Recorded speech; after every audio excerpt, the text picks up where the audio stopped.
আসসালামু আলাইকুম বন্ধুরা, অনেক অনেক অপেক্ষার পর ঢাকা সেন্ট্রাল ইউনিভার্সিটির ভর্তি সার্কুলার 2026 প্রকাশিত হয়েছে। কিছুক্ষণ আগে সেন্ট্রাল ইউনিভার্সিটির ওয়েবসাইটে এই বিজ্ঞপ্তিটি প্রকাশিত হয়। আজকের এই ভিডিওতে নতুন যে তথ্যগুলো এসেছে, বিশাল কিছু পরিবর্তন এসেছে, সব কিছু ইনশাল্লাহ তোমাদেরকে জানিয়ে দেব একটি ভিডিওর মাধ্যমে। অর্থাৎ আজকে ভিডিওটি শুরু থেকে শেষ পর্যন্ত দেখলে তুমি সব তথ্য একসাথে জানতে পারবে ইনশাল্লাহ। তাই প্রতিটি অংশ খুব মনোযোগ দিয়ে বোঝার চেষ্টা করবে। প্রথমে আমরা সার্কুলারটা দেখে নিই। তোমরা স্ক্রিনে দেখতে পাচ্ছ, এটাই সার্কুলার যা সেন্ট্রাল ইউনিভার্সিটিতে প্রকাশিত হয়েছে। মানবিক, বাণিজ্য এবং বিজ্ঞান ইউনিটের আলাদা আলাদা সার্কুলার প্রকাশিত হয়েছে। প্রতিটি ইউনিট নিয়ে আলাদা আলাদা ভিডিও থাকবে, তবে আজকের ভিডিওতে সবকিছু নিয়ে ইনশাল্লাহ আলোচনা করব। গুরুত্বপূর্ণ তারিখগুলো আমরা জেনে নিই, কারণ এটা সবচেয়ে বেশি ইম্পর্টেন্ট। বন্ধুরা, আবেদন কার্যক্রম শুরু হচ্ছে আজকে 10 জুন দুপুর 2টা থেকে এবং চলবে আগামী 20 জুন রাত 12টা পর্যন্ত। আবেদন ফি 800 টাকা, যা মোবাইল ব্যাংকিং অ্যাপসের মাধ্যমে দেওয়া যাবে, ওয়েবসাইট থেকে দেওয়া যাবে। যোগ্যতা যাচাই এটা নতুন যুক্ত করা হয়েছে, অর্থাৎ যারা আবেদন করবে তাদের যোগ্যতা যাচাই করে 10 জুন থেকে 27 জুনের মধ্যে এটা করা হবে।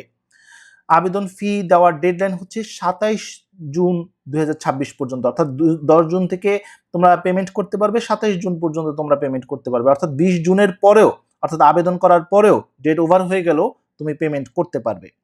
প্রবেশপত্র ডাউনলোড শুরু হবে আগামী 5 জুলাই 2026 থেকে পরীক্ষার পূর্ব পর্যন্ত। ভর্তি কার্যক্রম শুরু হবে 13ই আগস্ট থেকে 27 আগস্ট এবং ক্লাস শুরু হবে আগামী 6 সেপ্টেম্বর 2026।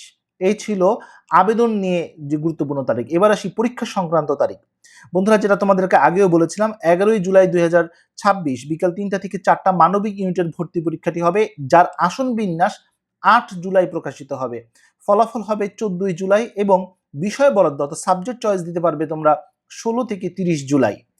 বিজ্ঞান ইউনিটের ভর্তি পরীক্ষা 17ই জুলাই সকাল 11টা থেকে 12টা এবং আসন বিন্যাস হবে 14ই জুলাই এবং ফলাফল প্রকাশ হবে 20 জুলাই এবং বিষয় বরাদ্দ দেওয়া হবে অর্থাৎ সাবজেক্ট চয়েস করতে পারবে 22 জুলাই থেকে 6 আগস্ট। বাণিজ্য ইউনিটের ভর্তি পরীক্ষা একই দিন অর্থাৎ 17ই জুলাই, তবে বিকেল 3টা থেকে 4টা পর্যন্ত। আসন বিন্যাস প্রকাশিত হবে একই দিন অর্থাৎ 14ই জুলাই। ফলাফল প্রকাশ হবে 20 জুলাই এবং বিষয় এবং সাবজেক্ট চয়েস তোমরা দিতে পারবে 22 জুলাই থেকে 6 আগস্ট। আশা করি তারিখগত টাইম ফ্রেমগুলো তোমরা একদম বুঝতে পেরেছো। এবার আসি কলেজ নিয়ে কথাবার্তা। সেন্ট্রাল ইউনিভার্সিটির যে কলেজগুলো রয়েছে তার মধ্যে থেকে 4টি কলেজ হচ্ছে ছাত্রছাত্রী উভয়ের জন্য, যেখানে সবাই আসন সমান হারে বণ্টিত হবে, অর্থাৎ সবাই আবেদন করতে পারবে। সরকারি Titumir college, Bangla college, Nazrul college এবং সোহরাওয়ার্দী কলেজ। শুধু ছাত্রদের জন্য থাকবে ঢাকা কলেজের আসন বরাদ্দ থাকবে। নারী শিক্ষার্থীদের জন্য ইডেন কলেজ এবং বদরুন্নেসার আসনগুলো বরাদ্দ থাকবে। তার মানে একজন ছাত্র 5টি কলেজের আসন পাচ্ছে আর অন্যদিকে একজন ছাত্রী 6টি কলেজের আসন পাচ্ছে। এবার আসি নতুন আসন সংখ্যা কোটা সহ আলোচনা করছি, যেটা আগেও বলেছিলাম যে আসন সংখ্যা কমতে পারে। বন্ধুরা, হ্যাঁ, কমেছে। ঢাকা কলেজে মোট আসন সংখ্যা দেখতে পাচ্ছ 1690, কবি নজরুল সরকারি কলেজে 1410, সরকারি বাংলা কলেজে 1750, তিতুমির কলেজে 2000, শহীদ সোহরাওয়ার্দীতে 1140, ইডেন মহিলা কলেজে 2080, বেগম বদরুন্নেসাতে রয়েছে 1320। তোমরা দেখতে পাচ্ছ বাণিজ্য ইউনিটের সকল কলেজ মিলে মোট আসন সংখ্যা হচ্ছে 1997, বিজ্ঞান ইউনিটে প্রায় 4795 এবং মানবিকে হচ্ছে 4498। সব মিলিয়ে প্রায় 11290টি আসন রয়েছে। এবার আসি আবেদন করার যোগ্যতা। সেকেন্ড টাইমারদের সুযোগ রয়েছে, তবে এখানে নম্বর কর্তনের একটি বিষয় রয়েছে যা কিছুক্ষণ পরেই বলছি। বিজ্ঞান ইউনিটের শিক্ষার্থীদের জন্য এসএসসি এবং এইচএসসি এর মোট জিপিএ চতুর্থ বিষয় সহ 7.0, বাণিজ্য ইউনিটের ক্ষেত্রে 6.50 এবং মানবিক ইউনিটের ক্ষেত্রে 6.0 প্রয়োজন হবে।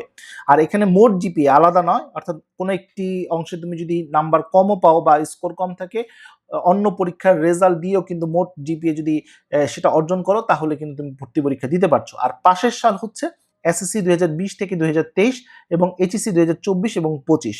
সেকেন্ড টাইমারদের অবশ্যই সুযোগ দেওয়া হচ্ছে। এবার আসি ভর্তি পরীক্ষাটি কিভাবে হবে। ভর্তি পরীক্ষা 100 নম্বর, 100টি প্রশ্ন, সময় দেওয়া হবে 60 মিনিট অর্থাৎ 1 ঘন্টা। নেগেটিভ মার্কিং রয়েছে, অর্থাৎ প্রতিটি ভুল উত্তরের জন্য 0.25 নাম্বার কাটাও যাবে। মোট পাস নাম্বার হচ্ছে 40। ক্যালকুলেটর সহ অন্য কোনো ইলেকট্রনিক ডিভাইস তুমি ব্যবহার করতে পারবে না। বিজ্ঞান ইউনিটেড পদার্থ, রসায়ন, ম্যাথ, বায়োলজি থেকে 25 নাম্বার করে প্রশ্ন আসবে। তুমি চাইলে এইচএসসির চতুর্থ বিষয়ের পরিবর্তে, অর্থাৎ এইচএসসি লেভেলে যে চতুর্থ বিষয়টি পড়েছিলে সেটার পরিবর্তে তুমি বাংলা অথবা ইংরেজি অ্যান্সার করতে পারবে। পদার্থ রসায়ন তো তোমাকে অ্যান্সার করতেই হবে। তুমি ম্যাথ এবং বায়োলজি যে কোনো একটির পরিবর্তে, যে কোনো চতুর্থ বিষয়ের একটি পরিবর্তে তুমি বাংলা অথবা ইংরেজি অ্যান্সার করতে পারবে, টোটাল 100 নাম্বার। বাণিজ্য ইউনিটের ক্ষেত্রে বাংলা, ইংরেজি, হিসাব বিজ্ঞান, ব্যবসা সংগঠন থেকে 20 নাম্বার করে প্রশ্ন আসবে। মার্কেটিং অথবা ফাইন্যান্স যে কোনো একটা অ্যান্সার করতে পারবে, 20 নাম্বার, টোটাল 100 নাম্বার। মানবিক ইউনিট বাংলা 25, ইংরেজি 25, জিকে থেকে 50 নাম্বার, টোটাল 100 নাম্বার। আর বিভাগ পরিবর্তনের কোনো ইউনিট নেই, নিজ ইউনিটে পরীক্ষা দিয়ে পরবর্তীতে তুমি বিভাগ পরিবর্তনের সুযোগ পাবে। এবার আসি মেরিট লিস্ট কিভাবে করা হবে। মেরিট লিস্ট আগেও যেটা বলেছিলাম যে ভর্তি পরীক্ষা 100 নাম্বার, জিপি এর উপর রাখা হয়েছে 20 নাম্বার, এসএসসির উপর 10 নাম্বার এবং এইচএসসির উপর 10 নাম্বার, অর্থাৎ জিপিএ কে 2 দিয়ে গুণ করে সর্বোচ্চ 10 নাম্বার করে ধরা হবে, মোট 20 নাম্বার, সর্বমোট 120 নাম্বারের উপর ভিত্তি করে মেধা তালিকা প্রণয়ন করা হবে। এবার আসি নতুন এবং গুরুত্বপূর্ণ কিছু শর্ত। প্রথম শর্তটি হচ্ছে সেকেন্ড টাইমারদের মোট স্কোর থেকে 2 মাইনাস করবে, অর্থাৎ 120-এর উপর তোমার যে স্কোরটি থাকবে সেটা থেকে 2 মাইনাস করে দিয়ে তারপর তোমার হচ্ছে তুমি ওই স্কোর দিয়ে আবেদন করতে পারবে।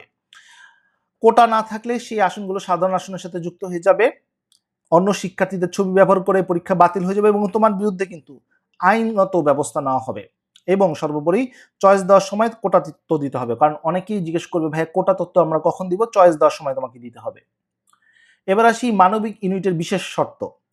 মানবিক ইউনিটের ক্ষেত্রে যেটা সকল কলেজের জন্যই প্রযোজ্য, বাংলা ইংরেজি সাবজেক্টটি পড়তে চাইলে তোমার অবশ্যই ভর্তি পরীক্ষায় সেই সাবজেক্ট অর্থাৎ বাংলা অথবা ইংরেজিতে তোমাকে 10 নাম্বার করে পেতে হবে এবং অবশ্যই সংশ্লিষ্ট বিষয় এইচএসসিতে 40% মার্কস তোমাকে পেতে হবে। ভূগোল, পরিবেশ, মনোবিজ্ঞানের ক্ষেত্রে সেম রুলস। পরিসংখ্যান বিষয়টি পড়তে চাইলে এইচএসসি হিসাবে তোমাকে অবশ্যই এইচএসসিতে পরিসংখ্যান ও গণিতে 40% মার্কস তোমাকে থাকতে হবে যে কোনো একটিতে।